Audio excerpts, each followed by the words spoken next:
अगर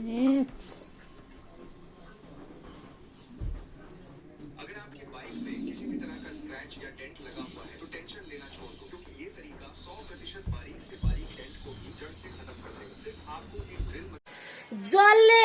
जे भने पनि खाना र टिकटक बनाउन चाहिँ छोड्नु हुँदैन है साथी हो। त मन पर्नेले लाइक कमेन्ट गरिहाल्नुहुन्छ, मन नपर्नेले पिलित्त ओठली पारेर गर आँखा यत्र गोरुका जत्रा